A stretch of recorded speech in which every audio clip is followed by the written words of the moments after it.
Welcome to Primal Edge Health. Cutting-edge holistic lifestyle optimization with a focus on nutrition, environment, light, movement, and worldview. Exploring animal-based nutrition, whole unrefined ancestral foods, regenerative agriculture, homesteading, and a holistic lifestyle approach for health, vitality, and optimal performance so we can thrive and bring others along for the ride. Building healthy bodies, homes, families, and communities. Because we are far more than what we eat.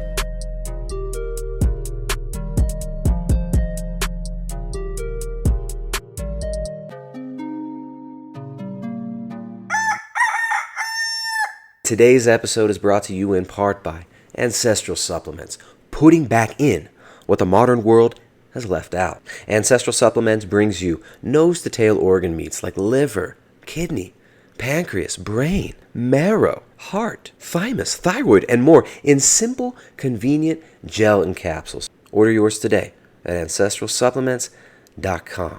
Now let's get into the meat of this episode of Primal Edge Health. I am here with journalist Judith D Schwartz. We're going to talk a little bit about soil as water infrastructure. She has a book called Cows Save the Planet and another book called Water in Plain Sight. How did you get to writing a book called Cows Save the Planet? How did that come about? Yeah, well, how does a journalist land on their subjects?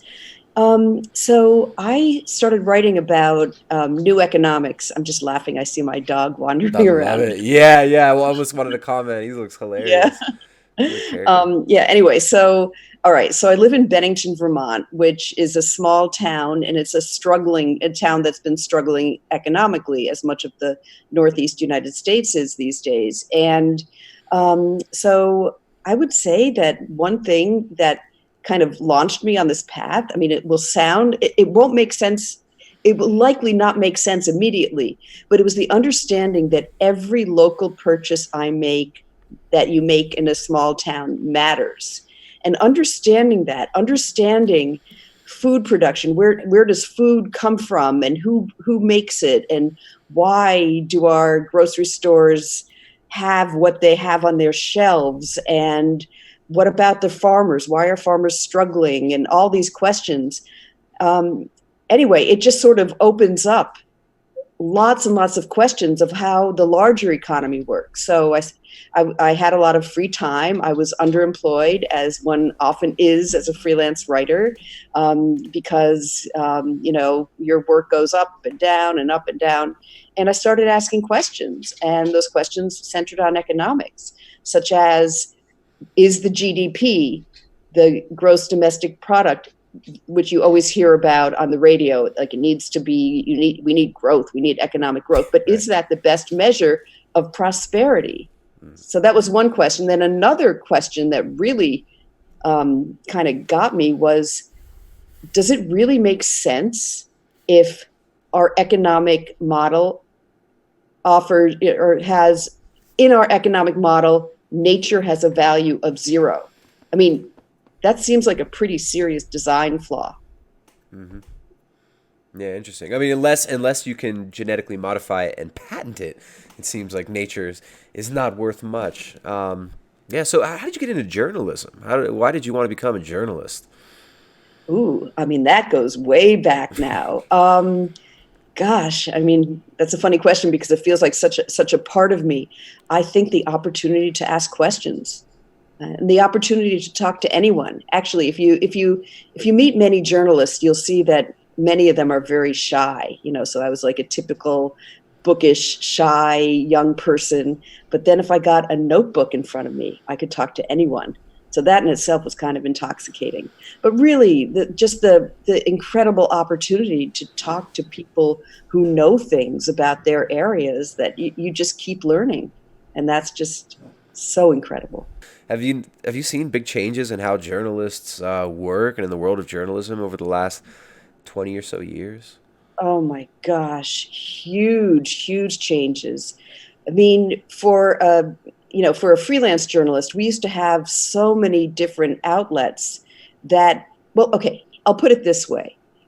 So if I write an article now, like a typical article, I get paid significantly less per word, and freelance writers get paid per word, significantly less than I did when I was 23 and just out of journalism school. Yeah. I think that kind of says it all, actually. Right. That the outlets have contracted so much.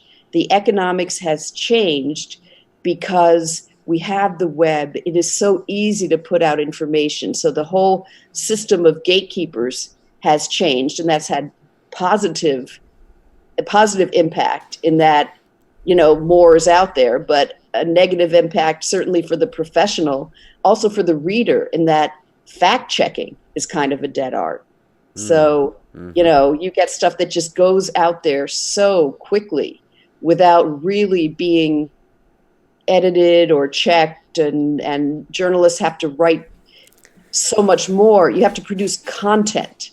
When I was in journalism school, we never talked about content. We talked about stories. Isn't that interesting? It's all about content now, and the news cycle is so quick. It's hard for me to gauge. I don't know. I've got mixed feelings about like the state of journalism and stuff nowadays, because the internet, decentralized things to a certain extent, but now we're seeing it swing the opposite direction, and everything's becoming a little bit more centralized. A lot of the narratives are becoming a little bit more controlled with the way the algorithms work. And I mean, I remember when Google, when I was in the university in 2005, I remember Google was like a scholarly tool. You could go in there and you could search for an article by date. You could get very, very specific on what type of information you were searching for, what type of articles you were looking for. And now we've got, Google talking about authoritative sources being very important, and, delisting sources that don't line up ideologically with whatever it is the company is swaying towards at the moment. So, yeah, it's a weird world. It seems like the gatekeepers got removed, but now some of the same gatekeepers, or maybe some new ones, are jumping back in. But what a shame that respected journalists aren't really getting paid for their work anymore. Yeah, it's a real challenge. And of course, we're losing more and more journalistic outlets all the time, and there's consolidation. So I have to say, I feel really lucky that I can do what I do and write books. Yeah, it seems like that's the way to go. So, Cow Save the Planet. How the heck did this happen? That journalistic inquiry led me to soil. Okay, and there was actually an aha moment that I can explain. So I was interested in economics and all this. So I was at a conference, and there was a guy that was talking about soil, and I was thinking, oh right, soil, that's a metaphor for local economies and communities. But no, he was talking about soil, and he said that over time, more CO2 has gone into the atmosphere from the soil, from agricultural practices, compared to the burning of fossil fuels. And that just absolutely hit me over the head, because I hadn't heard that. And that sounded kind of important, sounded like that belonged in our conversation. And I thought, okay, well, if the soil can lose carbon, can we bring it back? And that's what set me off on this journey. So the soil, why is it not just about carbon? Why do we have to look beyond just the levels of carbon dioxide being released or sequestered? Yeah, okay. Well, so the first thing is to understand that carbon itself functions as a cycle. Like we talk about like carbon, as you say, is this sort of alien, scary substance, but in the soil, I mean, it's the sugars, it's the life forms, and as a colleague of mine says, nature wants her carbon back. So to understand that all of nature's processes function as cycles, that's important. But you're also, it's a really important point that it's not only the carbon cycle that has an influence on our climate. And I think that we can understand climate change not as that there's too much carbon in the air, too much CO2, and that's the way our general conversation usually goes, but as manifestations of distorted carbon, water, energy, and nutrient cycles. And I feel that's really useful to think about. Okay, that sounds kind of heady. We can break that down. But it's really useful because when you think about natural cycles that are right now out of whack, we can restore those cycles. We can work with nature to bring those cycles back into balance and therefore enhance climate regulation.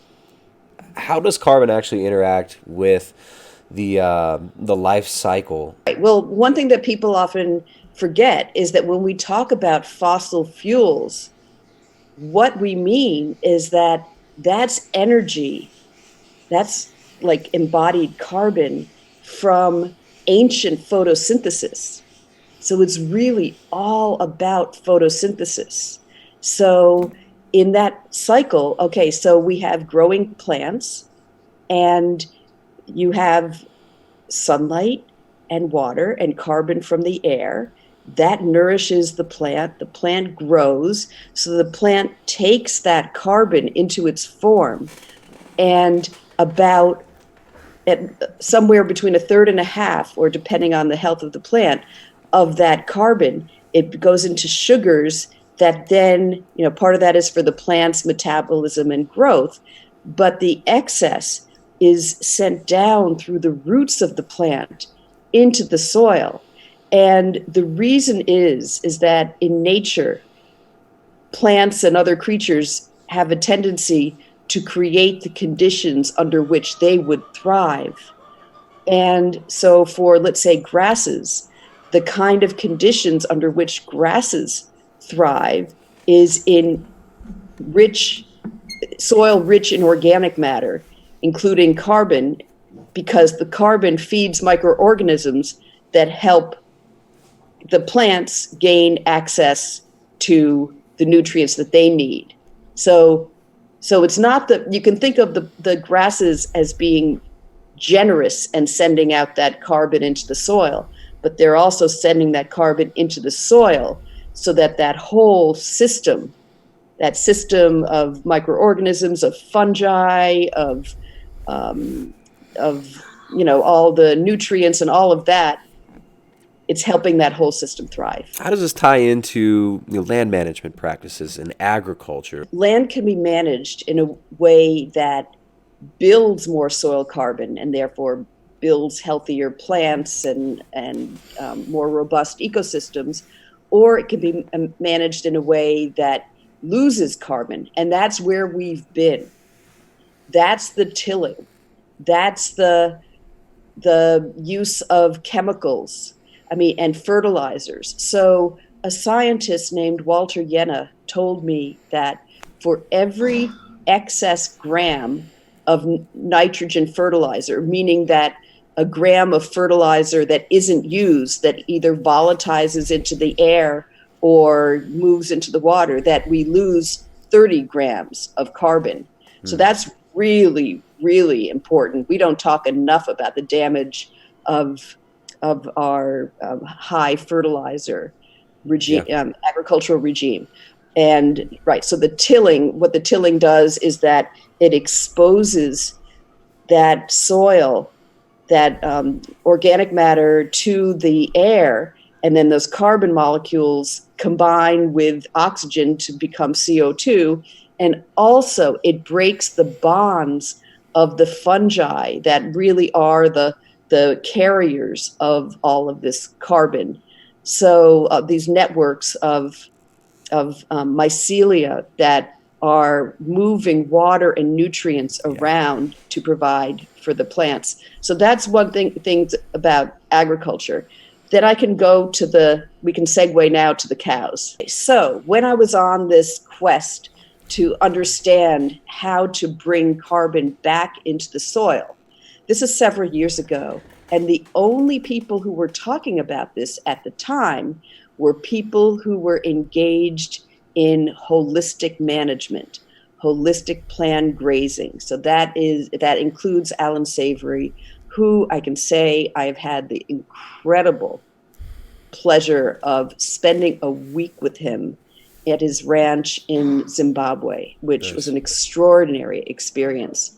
but these were the people who understood that by managing land effectively and holistically, one can bring carbon back. One can create rich soil, and in creating rich, productive soil, you are, in essence, storing carbon. Mm-hmm. So, and one reason that I gave the book that title is, no one was talking about soil back then. It came out in 2013. And, I didn't want to give it a title like, soil is really important, we should care about it. I just thought everyone would yawn, So I just, cows save the planet. And the way that came to me, it's so silly how you get titles. I'm actually in the market for a title for my new book. So if any of your listeners have great title ideas, send them to me. But anyway, I was just looking, I picked up a book off the floor that my son had left around, and it was Gary Larson's Cows of Our Planet. Mm-hmm. And Gary Larson's The Far Side? Okay. Yeah. And I thought, cows of our planet, cows save the planet. So that's how it came to me. But the holistic plant grazing is such a fabulous illustration of how nature works to build the health of its own ecosystems. So when you talk about holistic grazing, what exactly is holistic grazing, and why is this better than, tilling using NPK fertilizers, spraying glyphosate over high-yield patented GMO crops, and what is it doing, holistic grazing, that's different than what we've come to call, which I think is a silly word, but conventional agriculture? Holistic management is a decision-making framework applied to land management, mostly using animals. So the goal is, you could apply holistic management to a landscape and decide that running animals there does not make sense for your goals and for that particular circumstance. But as it's applied, it is the use of livestock as tools for large-scale grassland restoration. Okay, so this is a little clunky, but when we think about grasslands represent about 40% of the world's land mass, aside from areas that are covered with ice. This is a huge, huge chunk of our planet. So, in the US, we're talking about the Great Plains. We're talking about, it was the great kind of high deserts of were they deserts? Whatever, a lot of the Southwest were grasslands, chaparral grasslands, the steppes in Eurasia, the pampas in South America, and of course the savannas of Africa. So these areas co-evolved with grazing animals, with ruminants. And those animals helped create those incredibly rich soils and those incredibly productive ecosystems. So you can't really have grasslands unless you also have grazing animals. Mm-hmm. So, all right. So I think it's most helpful to compare holistic plant grazing with conventional animal agriculture. So a lot of people, like, let's say if they're running cattle, they do what's considered continuous grazing, which basically means leaving the animals there. And if you leave animals in one spot, then they're going to overgraze that. Okay, so let's say you give them lots of acreage. They're going to spend all their time in the most appealing, with the most appealing grasses, maybe near the water. And so you get a situation where much of the land does not get enough of the animal impact, meaning the impacts of their hooves, their waste, the moisture, the microbial life that they are transferring. They're not getting the hoof action does many things. It breaks up hard soil. It also presses in decaying plant matter so that it can be acted upon by microorganisms and broken down. Whereas, and then some of the area that is impacted by the animals may be overly impacted. So you may get animals eating the grasses down too far so that they can't grow back, that kind of thing. Mm-hmm. Or not far enough, I guess, can be a major problem as well. Like, they'll leave certain plants that they don't like as much when they're given so much space. But when they're in a confined area, they'll eat it, they'll trample it, they poop all over it, they smash their poop into the ground. I mean, there's this whole delicate cycle going on. And it's funny because people think about grasslands and people talk about conservation, but they're not factoring in the importance of these ruminant animals on the grass and on the soil. Right. I think so many of our challenges have to do with our disconnection from natural processes. And this is how Alan Savory came to understand all these dynamics, was from years and years of observation. He observed that when you removed animals from the landscape, rather than in certain landscapes, rather than improving, which under a conservation framework would make the most sense, the landscape deteriorated. And here it's worth distinguishing between two kinds of landscapes.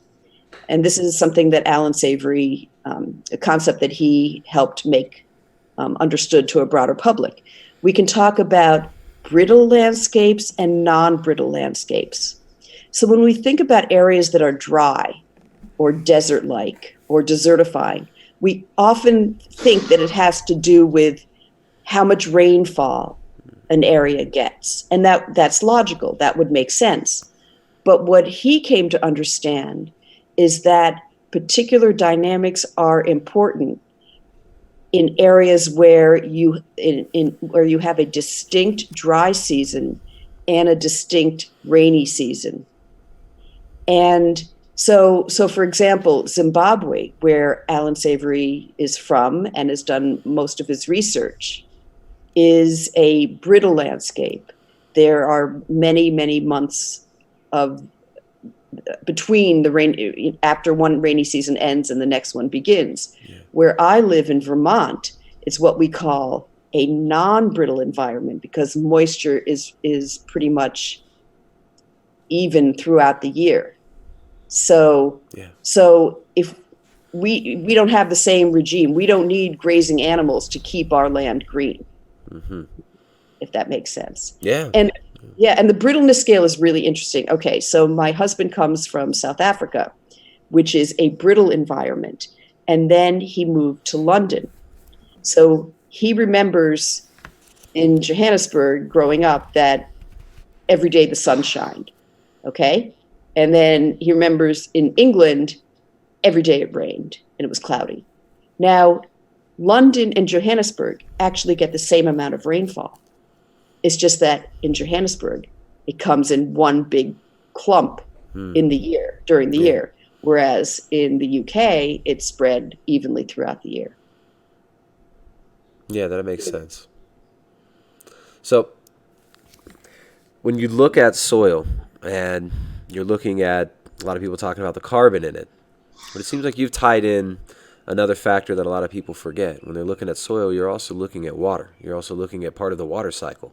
And this deep, rich soil that the ruminants are grazing on and repairing in the grasslands holds a lot of water as well. So if you're in a brittle environment, you can amend that brittle environment by using holistic management, right? Absolutely. And that's what they've done at the Africa Center for Holistic Management, is that they have helped enhance the water cycle so that now the river, the Dimbengombe River, boy, it took me a long time to be able to say that. It now runs at an entire kilometer higher up into the catchment. And also, it's amazing. And they've gotten, since they've done holistic management, I mean, it took years because the land was so degraded, but they're getting a lot of wetland birds, they started growing sedges and reeds. I mean, not that they grew it, but the land. plants just appeared because the environment changed. And really importantly, it stabilized the banks of the river so that you don't get all the soil running into the river and silting it up, because now the banks hold the water, they're covered with plants, and it's just extraordinary. I've seen many, many examples. Oh, just as a typical example of this, about the role of holistic management in creating the conditions for a healthy water cycle.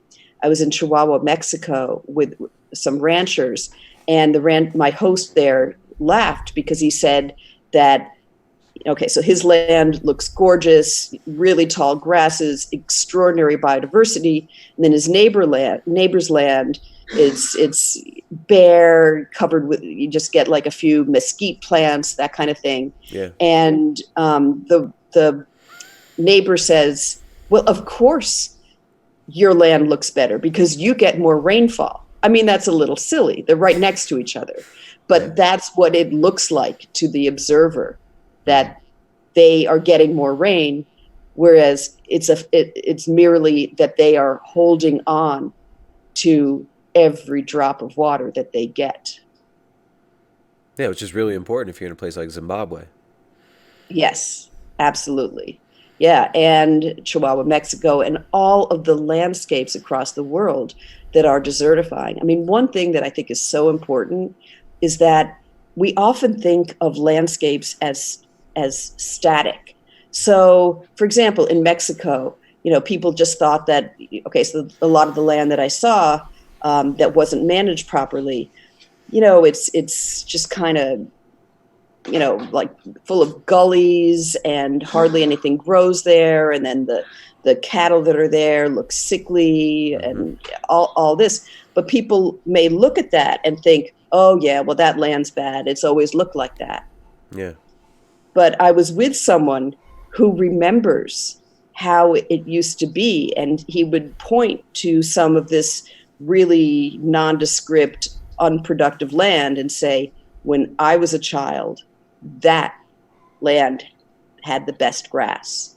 So, but I think all of us tend to look at what we see and think it's always been that way. But it's really important to understand that landscapes are always in motion. They're always, as Alan Savory said, in that kind of landscape, in the savanna, it's always moving from savanna to bush and bush to savanna. It's always dynamic. And you can work with nature's processes to help it move into an area of health, as opposed to an example of degradation, which unfortunately is what we're seeing through lots of the lands of the world. Yeah, with conventional agriculture, right?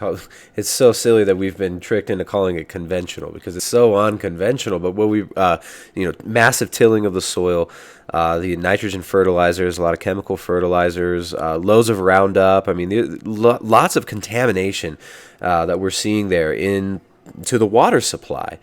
But what you're talking about, using animals, using ruminants in an intelligent way, we can actually put more water back in the soil, keep more carbon in the soil, and definitely help change microclimates in specific regions, which obviously if you're seeing this at a macro scale, you would be changing the climate over great swaths of land through just proper management of soil, which seems like almost like a proxy for managing water, right? I mean, managing soil is managing water effectively. Absolutely. Yeah, it definitely is. I mean, I like to think about soil as our water infrastructure. We think about water infrastructure, we think of pipes and culverts and channels, but really the way it works in nature is it's held in the soil. So there's even a term for it. So when we think about water in a landscape, we tend to focus on what might be called blue water, so lakes and rivers and something that might be colored blue on a map. But then there's this whole realm of green water, which is water held in soil and plants. And that's actually more important for land to function, for land to be productive. But right now, there's no one out there fighting for green water, although I would say that we should be. We should be standing up for green water because that's what we need. So when you have desertified land, which basically means land that has lost function, it's lost its capacity to sustain plant and animal life. That land cannot hold water, and so what happens is when you get rain, so the soil is no longer acting like a sponge.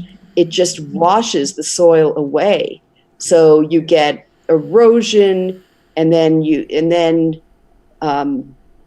get a situation where there's no plant cover. So then when the solar radiation beams down, the sun beams down on the ground, then it heats up. The soil heats up so to an extent that microorganisms can't survive, and any water there evaporates, and you get this negative spiral. Mm-hmm. But you can switch it around and create a positive feedback loop so that you get enhanced land function, more microbial life, more carbon, more sponginess to hold that water, so that then when it rains, it's covered with plants and the land can absorb that rainfall. This episode is brought to you in part by grass-fed kidney by Ancestral Supplements. Ancestral Supplements offers New Zealand-sourced grass-fed bone marrow and nose-to-tail organ meats like liver, heart, kidney, pancreas, brain, adrenals, thyroid, and more in simple, convenient gelatin capsules. Kidney is an incredible food. We actually really enjoy eating kidney regularly. A lot of people are not ready to go there with the organ meats, and this is a great way where you can get in some of the most nutrient-dense, nourishing parts of the animal in a simple, convenient form. If you're traveling, very, very useful. And kidney as a food is just incredible. That's why a lot of these tribes in North America revered it so much. There's this old Comanche narrative. It's been told for generations about a young man who loved his wife so much that when she was dying, he fed her the fresh kidney of a buffalo, and she came back. So this tale's kind of been passed on to serve a greater purpose, passing on the wisdom that feeding these nutrient-dense foods to the sick, to the ailing, and to ourselves when we want to perform well and thrive is a very, very powerful practice that has been used for generations. So kidney has been used historically to build strength, immunity, and vitality. It contains loads of kidney-specific proteins, B12, selenium, and DAO that are now absent from many of our modern diets. So check out Ancestral Supplements at ancestralsupplements.com. Today's episode is brought to you in part by ButcherBox. ButcherBox makes it easy to get high-quality, humanely raised meat that you can trust. Every month, ButcherBox delivers 100% grass-fed and grass-finished beef, free-range organic chicken, heritage breed pork, and wild Alaskan salmon directly to your door, and shipping is free. The incredible quality of ButcherBox meats starts with a commitment to humanely raised animals that are never given antibiotics or added hormones ever. By taking out the middleman and purchasing direct from a collective of ranches, ButcherBox is able to buy meat at a lower cost and pass those savings on to you. Choose from 4 curated boxes or customize your own box so you can get exactly what you and your family love. For exclusive offers, check out butcherbox.com/primalbox. And if you order today, you'll get 2 pounds of free ground beef and 2 packs of uncured nitrate-free bacon, plus $20 off your first order. Check out butcherbox.com/primalbox. Yeah. Well, you said the word spongy, and I'm just thinking of all the times, walking through. We live in the Andes of Ecuador. We don't live, people here we live in Ecuador, they assume we live in the Amazon and assume we live in the jungle. There's a lot of different microclimates all around Latin America. South America is not all just rainforest, but the time that I have spent in the Amazon, it is so damp, it's so dank, it's so spongy, and this, when you talk about green water and how much water there is surrounding you, towering above you in these trees, below you in the streams. I mean, there's so much moisture there. It's amazing. Right now, a lot of people have been talking. This is a really good segue into the issue of the Amazon is burning. We're seeing this all over the news. CNN's telling us the Amazon is burning, and what can you do about it? Well, you can stop eating meat. You can stop eating meat, and you can buy Beyond Burgers. You can buy Impossible Burgers. You can, of course, it ties in with the big advertisers and their on their platforms. But what's going on, or what do you see going on right now as far as the Amazon goes, or is this something that you've looked very deeply into with the fires and deforestation and some of these issues with the Amazon? Oh boy, well, it's so complicated. I have to say I haven't actually been to that region, but of course I've been reading everything I can. And in my book, Water in Plain Sight, I have a chapter on that's focused on transpiration. Okay, so when we talk about water, I like to talk about water as a verb, to look at water processes. And just what you described, all the moisture in the rainforest, there's so much happening.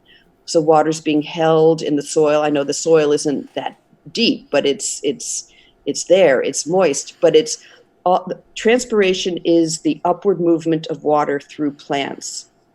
And when you have trees, of course, are very large plants, and so they are transpiring a lot. So in a place like the Amazon, you're getting all this transpiration so that water is cycling very rapidly, and all of the moisture is being held in that environment to some extent, but also you also have the movement of moisture all that moisture is moving and conveying heat horizontally in the atmosphere, so that a scientist that I interviewed, actually, his name is Antonio Donato Nobre, and he has written a brilliant report called The Future Climate of Amazonia. And it has all of this material about how the trees act like geysers because they put up so much moisture.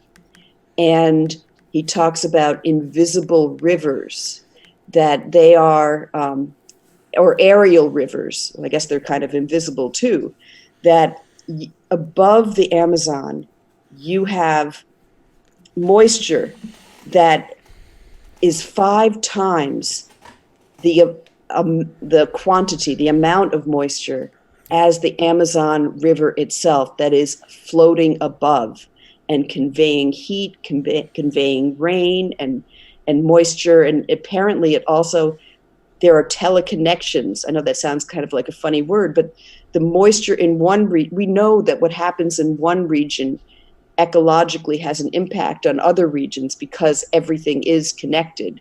And so the function of the Amazon is so crucial. So it's hugely important. And what's happening is devastating. It's a combination of many factors, including political, and that I don't have any particular, I only know what I read, that this particular government is just hell-bent on clearing every bit of land and getting what they think is the most profit out of every inch of the rainforest. And they think they can do that by clearing it, which is absolutely insane. But it's not even new to Brazil. Like they talk about this new Brazilian regime as if it's this complete change. I mean, they've been working on these Pan-American highway projects and working on connecting the Amazon around the continent for a long time, and it's all about resources, right? I mean, but we're seeing what I think is fascinating, and this is in the news, is blaming it on cows. It's saying, well, look, the Amazon is burning now. And it's on fire. The whole Amazon is on fire, which is a lie. It's, when you look at, actually, Forbes even put an article out showing the year-by-year breakdown of how many fires were counted over the last 20 years. And this isn't even the most voluminous year as far as fires go. I mean, there 2007, 2010, I believe, or maybe 2012 were even bigger years. Last year wasn't as big as this year.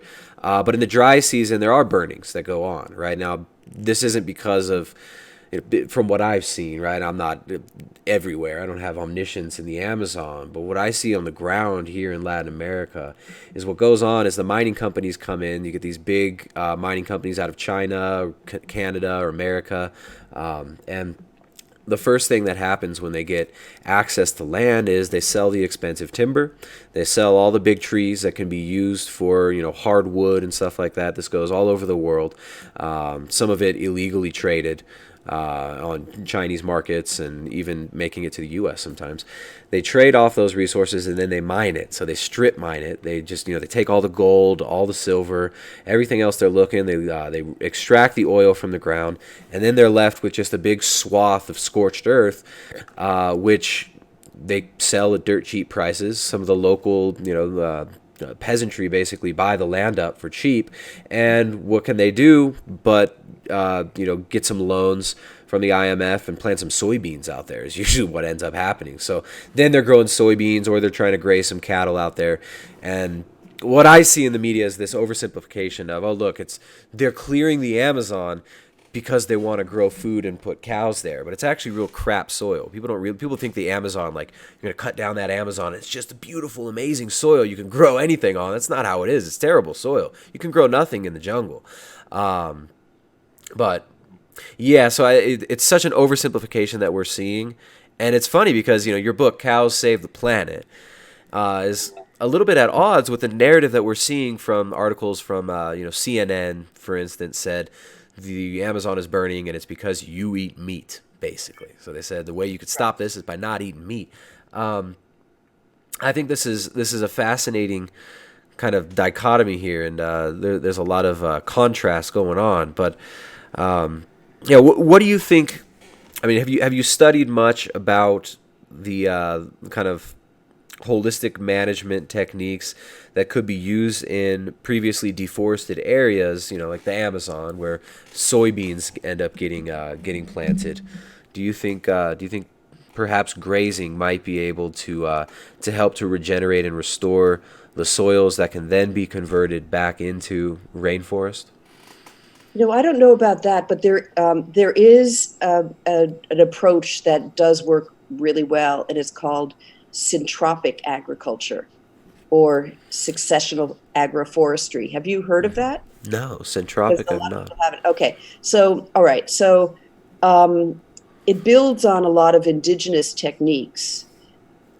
In other words, kind of work that has always been done, but the movement of syntropic agriculture and the name, I'm pretty sure the name comes from this. There's a Swiss guy named Ernst Goetsch. I think I said his name properly.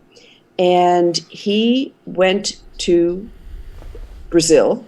Mm-hmm. I'm not sure if it was in the Amazon, but somewhere in Brazil, and bought up a degraded landscape. It was many, many acres of just, trashed land, probably a similar dynamic that you describe. It was strip mined or whatever, but totally, non-productive. And what he did is he started planting fast-growing plants. And then what you do is you do a lot of pruning so that it goes down on the ground. And that then becomes, so you've got a lot of biomass on the ground, and that becomes organic matter. Mm-hmm. And then you grow more plants, more sophisticated plants. So basically, it accelerates natural ecological succession. So after not that many years, this place was incredibly, incredibly lush because he kept pruning and laying it down on the ground and building this whole base for more plants to come in. And I saw some examples of that in Hawaii, where they're doing it because it works really well in tropical systems, places where you do have moisture. And mm-hmm. I mean, there's one place, this wasn't this particular modality, but it's what this young fellow called polyforestry. He's a native Hawaiian, so it's from Polynesian forestry. He showed us a quarter acre that had only been planted 14 months ago, and the trees were already like 15 feet high. I mean, Yeah. it was lush, it was productive. So plants like bananas and papayas are apparently very fast growing Yeah. and can be used in those systems. That's So fascinating. Yeah, because it seems like, holistic management is more geared towards the arid climates, places with washed out soil that's, dried up regions. And, the Amazon maybe a very different situation if you want to restore some of that land. yeah, I don't know. I do know that the Savory Institute has a hub in Brazil. I don't know where in Brazil. I don't know exactly what kind of land they're dealing with, but one can use animals creatively in all kinds of landscapes and help those landscapes move towards greater levels of function. Yeah. So, so there may be ways to do that, as you say, as a bridge. I mean, when people think about where animals are, they often think of kind of like all grasslands, just all grasses. But there are savanna landscapes with lots of trees, and you can graze animals in systems with trees. I mean, that's called silvopasture. So that's another approach.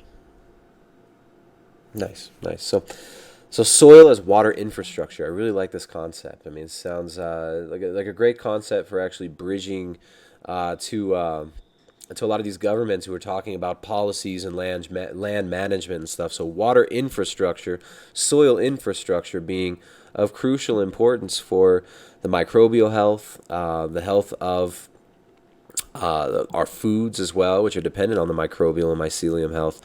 And what do you see moving forward as some of the most important issues here? I mean, what do you think are some of the more important issues as far as land management goes, water infrastructure, that people should be focused on when they're making purchases in the market or managing their own land? Yeah, so there's a lot of talk now about regenerative agriculture, which is great. I mean, when I started working with people in this area, I mean, we were having conversations among ourselves, but now it's really out there in the marketplace. And I would say, whenever possible, to purchase from people who produce that food, because then you can really know what how that food is produced and whether there are chemicals in it, and how those animals, if it's meats, how those animals were treated, and whether those animals were treated, for example, with antibiotics and that kind of thing, because we all want the animals that we eat to be treated in a humane way. I mean, a lot of people don't really understand that people who manage cattle and sheep love those animals, and they want to give those animals a really good life. So that's really important. I would always say avoid packaged processed foods whenever you can, because that's commodity crops. Going back to the Amazon, one of the things that I think we need to talk about more is our global economy and the implications for food production.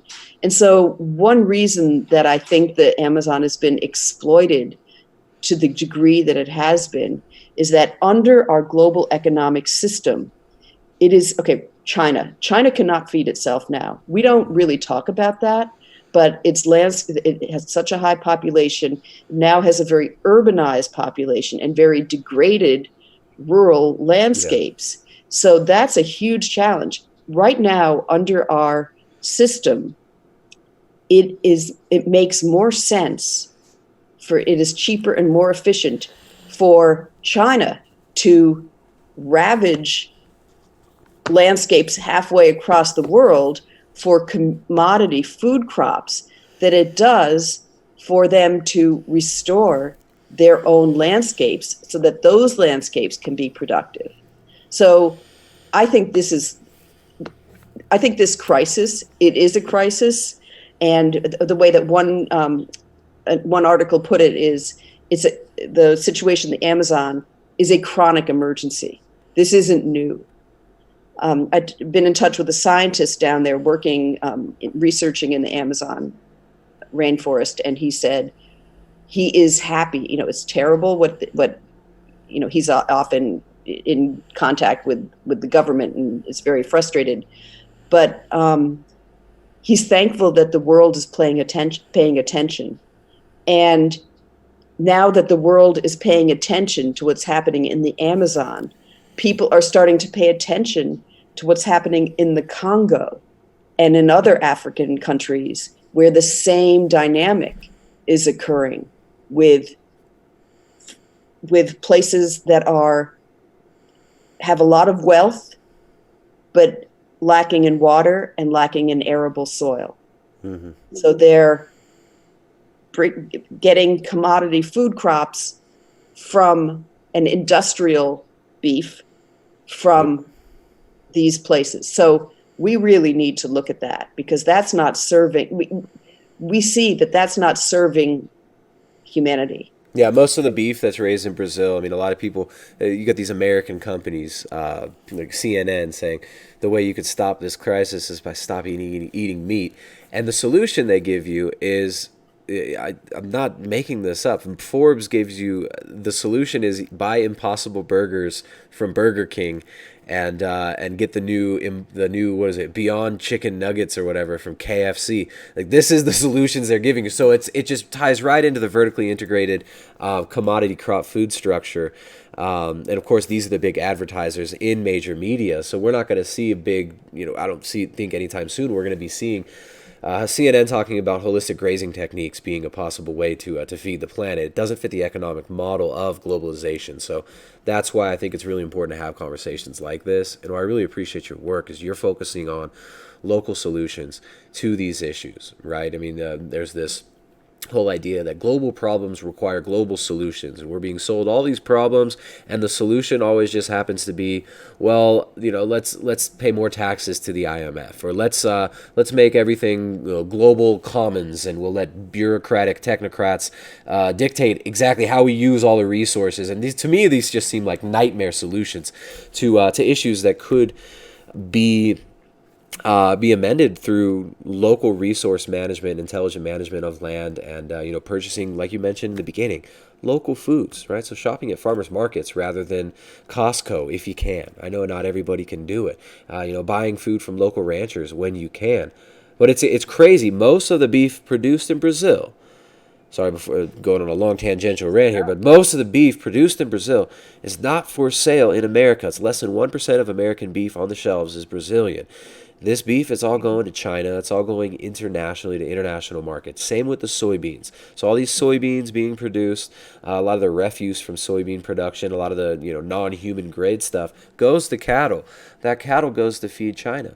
Those soybeans are being exported to China, to the Asian world, to be processed into these processed, refined, plant-based junk foods, these alternatives to meat. So we're not seeing real solutions being proposed at the institutional level at this point. We're seeing a lot of big industry, big ag, big pharma solutions to issues that the media is focusing on. And a lot of these, there's real issues, but it gets spun in a way where it becomes propaganda, right? It becomes nonsense almost. So I think it's really important that you're bringing this to light. The importance of local foods. So not eating meat in America is not going to save the rainforest in Brazil, unfortunately. Perhaps not buying as many soy-based products could make a pretty big difference. Perhaps, promoting local food production that actually helps with the water infrastructure and the soil infrastructure within your local region, that would be a major step forward. But this consumerist religion that gets sold to us of, we're going to buy our way out of the climate crisis, and the climate's changing, it's so bad, everything's so bad, look at these fires. Here, buy this product, this is going to give you the solution. I mean, this is it's kind of, it becomes really obvious when you see the solutions that are posited here. So, right. Cows save the planet, and water in plain sight. Soil, water infrastructure, it's about way more than just carbon. with the kind of the rise of the farmers market in the last few years, have you been seeing a positive shift in consumer awareness about a lot of these issues? Do you think that more people are becoming informed, or do we need to push harder on this, Judith? I think both. And I guess I think, well, yes, I think people are concerned, but people are confused too. And a lot of people, because we talk about these challenges in a very fear-oriented way, people often then kind of shut down. So, I said before that I feel that so many of our problems stem from our disconnection with nature, our disconnection with landscapes and with animals and with how food is produced. So any way that we can kind of reconnect those connections, kind of reignite those connections, I think is really powerful.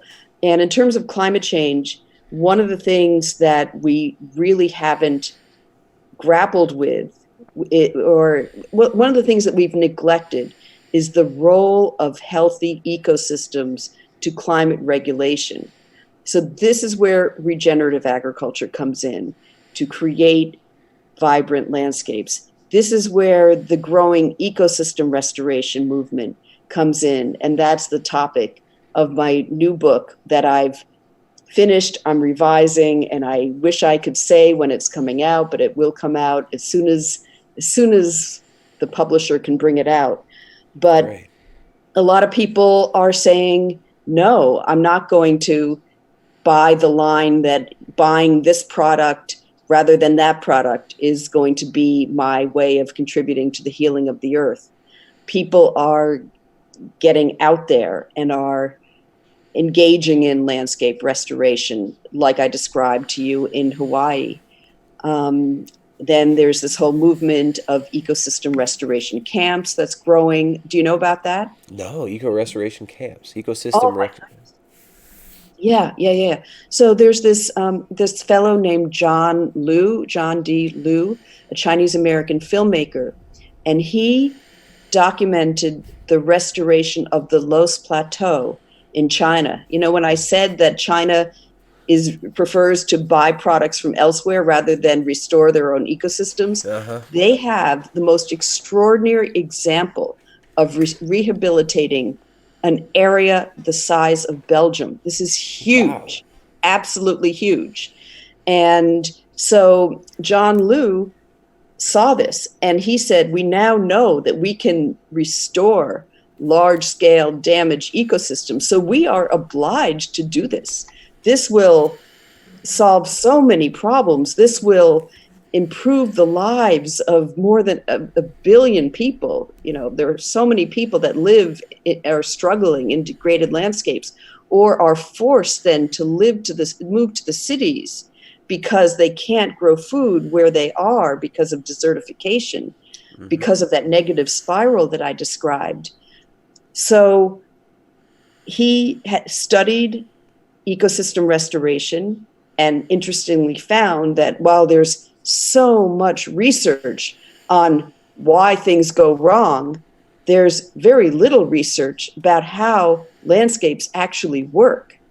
So he did a lot of study, and basically to restore an ecosystem, you want three basic trends: increasing biodiversity, increasing biomass, increasing soil organic matter. So in successional agroforestry or syntropic agriculture, that's what they were doing.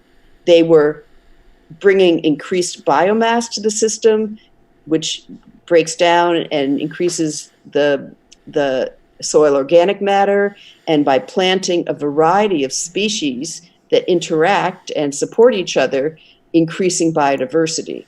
So under this understanding, John literally put it out on Facebook and said, I would like to invite people to be part of this movement, to set up operations, to set up working sites, to do ecosystem repair while people are training in these techniques, learning, and then as people learn, they go elsewhere and train other people. So this is happening and growing rapidly. And I did visit the first ecosystem restoration camp in Spain, and it was very inspiring. And yeah, I mean, it's not that large a plot of land. It's about 12 acres, 5 hectares, but they are learning, they are experimenting, they are seeing the incredible change when they use cover crops. They are seeing increased biodiversity by the pond that they put in, and they're seeing more wildlife. Anyway, it's wonderful. It's a start. That's great. So it was John D. Liu was the name of that filmmaker, and he's the one who was doing the camps as well? Yeah. He just put it out on Facebook and said, who wants to do this? And then thousands of people responded.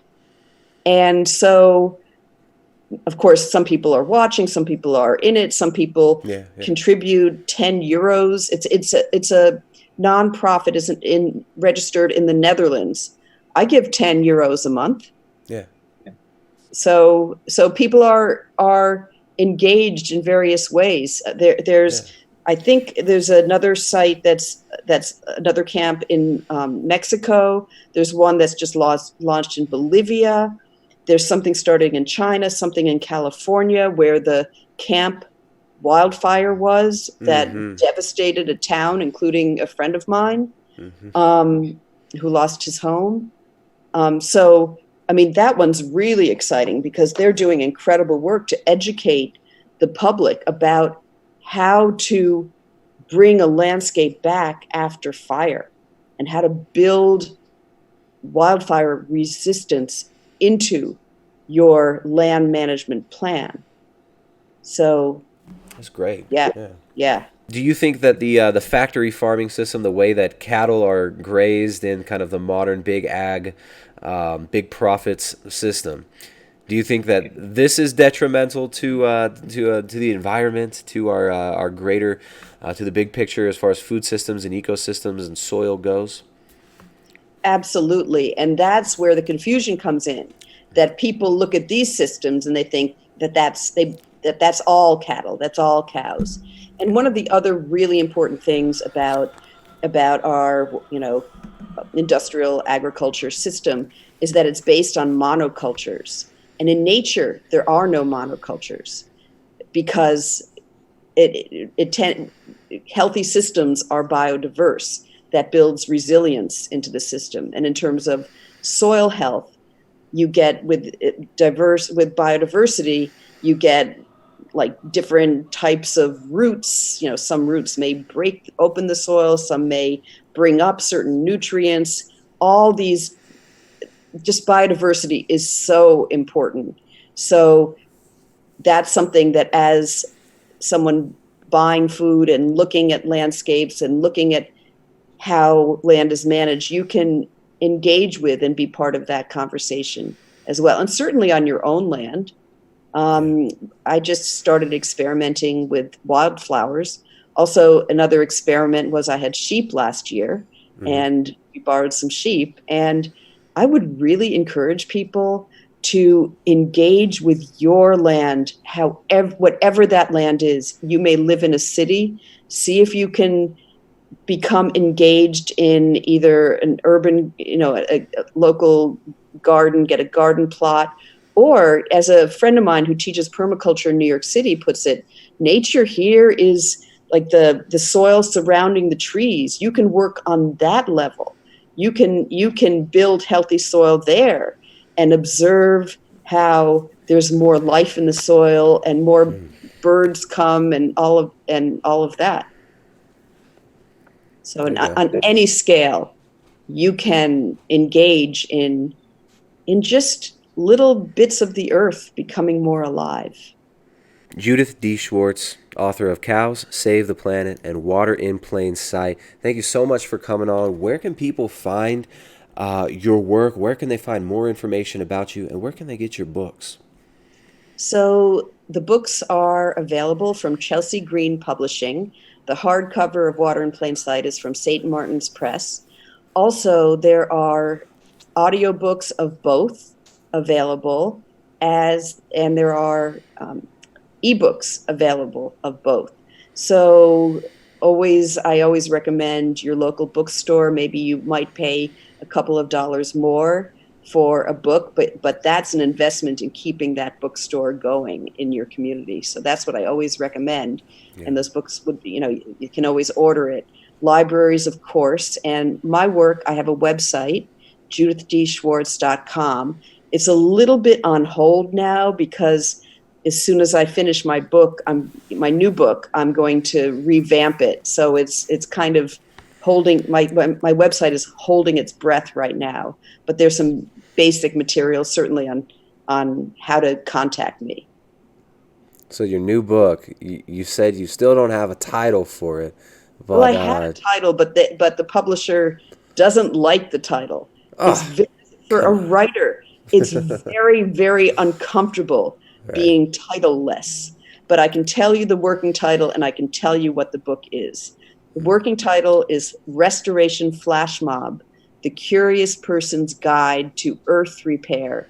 And it looks at just what I was talking about, the grass ecosystem restoration as a grassroots response to our many global crises. And I had the chance to go all over the world and really understand how different ecosystems work and to see what people are doing there and to really tap into many people, the hope of people that are doing this work and understanding how everyone can do this work, because it's for everyone. It's a participatory. How well have we done by listening to the experts and assuming that the experts are going to solve all our problems? I don't think we've done so well. So let's do it.